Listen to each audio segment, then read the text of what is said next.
ำน้อยบ่มาหมู่รุ่นเดียวกัน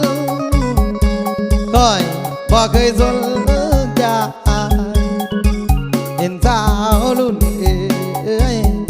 รุ่นใหญ่โอ้ยผัดวันไหวเว้า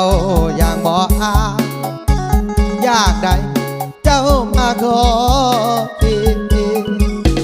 บ่ได้ตัวอยู่ผู้สาวรุ่นใหญ่งาม